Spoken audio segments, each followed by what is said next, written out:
Hi, I'm Joni Patry and welcome to our Get Astrologic Now YouTube channel. And today I want to talk about stationary planets. And what I'm talking about is when a planet is going, when it's almost stopped, but it's going really slow, because essentially planets are never stationary. They're always moving. They have some movement of some sort.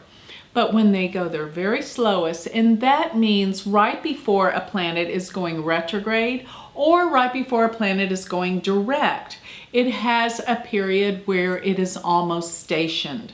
So when planets are going that slow and they're that still, then that particular planet will be exuding its energy with full force. So when you're looking at a birth chart, this is the most important aspect of a birth chart, to always remember to look at the rate of speed that the planets are going in the chart. Because if it is stationed, then that means that planet and what that planet is all about will be so important in an individual's life and in their character and what they're truly about. So I wanted to go over all the planets in terms of being stationed in an individual's chart to tell you what to expect, because I also use the outer planets in terms of looking at stationary planets. So, and of course, as the planets transit in the heavens, when a planet is stationary, that planet's energy is most powerful in what it represents in the world, in world events. So we're looking at the transits, but remember, a birth chart is simply the transits frozen, and that's the birth chart. So that represents the birth. And I also want you to know that these planets, when they go retrograde, when they're going slower, they're closest to the Earth. So then that's why when Venus goes retrograde, or Jupiter, any of the planets, they'll look bigger in the sky because they're actually closer to the Earth. So it's more important. It's relative to their strength and what they're trying to emphasize in the world or in our personal lives. So starting with Mercury stationed. And of course, remember, always the sign is going to flavor it. It's going to give it the personality of what that energy, how it's going to express itself. I like to think about the planets being the light, and the way that they sort of like take on their personality will be the color. So the sign is like the color. So the light of the planet will emit itself through the color that will represent how it expresses itself. So if you have Mercury stationary, of course it's going to be someone that is mental, very cognitive. They're always thinking, they're always figuring things out. They're intellectuals, they're teachers, they're communicators. They're able to communicate in conversation. They're writers. Any form of communication will exude from their life. It's like whatever that planet's about is stamped on the middle of their forehead. So they're into communications, they're into processing information, and they're into travel, because remember, Mercury is a karaka, or indicator of travel. And also, they will be into some form of teaching on some level, but always talking and always connecting people. So that's Mercury stationary. Venus stationary, it's all about beauty, charm, grace. When Venus is stationed, Venus is all about gracefulness, knowing how to do and say the right thing at the right time to come off with a beautiful appearance. And of course, it is beauty, so they will represent the essence of beauty. It can also be someone that perceives beauty in terms of being artistic and creative. And also remember that Venus is about luxuries and wealth. So it can represent someone that has the ability to be very wealthy and charming, graceful, and also very much a part of society, because Venus loves to be social. It can also represent relationships.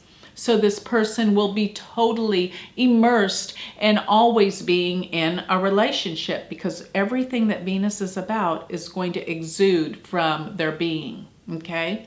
So let's say you have Mars stationary.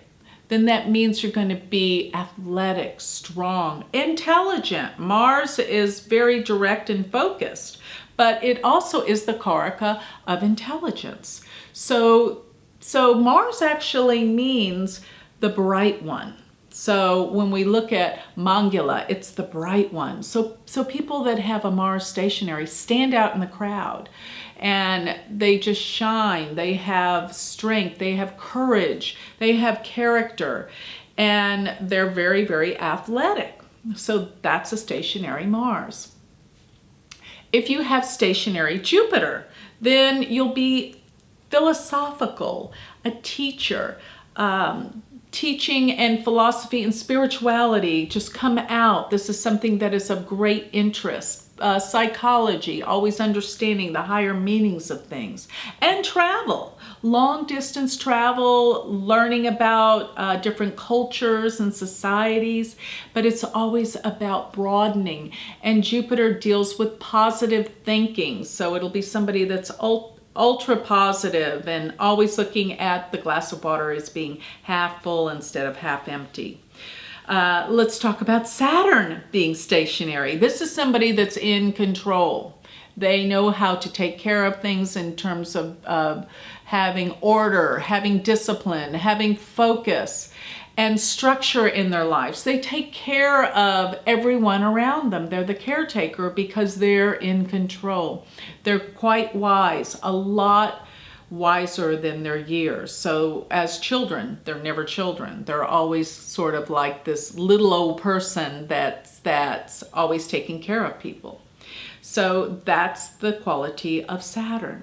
Now, let's talk about the planets beyond Saturn. So we can talk about Uranus. When people have Uranus stationary, which I do, by the way, it can represent unconventional people that do not want to conform to the norm. They're very unique, inventive.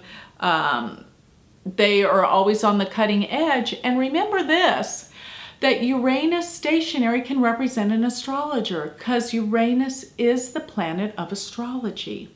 And I find many people with this stationary, many astrologers I know actually have Uranus stationary. So they think outside the box. They're unconventional, unique, eccentric, and they are always looking for different ways to do things. They don't like to conform to the status quo or the norm. Neptune stationary. Neptune is going to be about the mystic, someone that perceives things from a mystical, unique, spiritual way. But they can sometimes be a bit overboard because there's the other side of Neptune that can be mystical, but the other side can be a little bit delusional, so they can get involved in cults. But one way or another, they're always looking for ways to sort of like escape this world, to be beyond this world. But I find that they can be extraordinarily mystical and psychic. They see and perceive things beyond this world. So that's the Neptune. They just have to keep things in balance and be realistic and try to ask themselves if they're being delusional, not seeing things properly. And so what if you have Pluto stationary, the one that's furthest out? Believe it or not, this is a huge and powerful representation of someone that's going to be in control.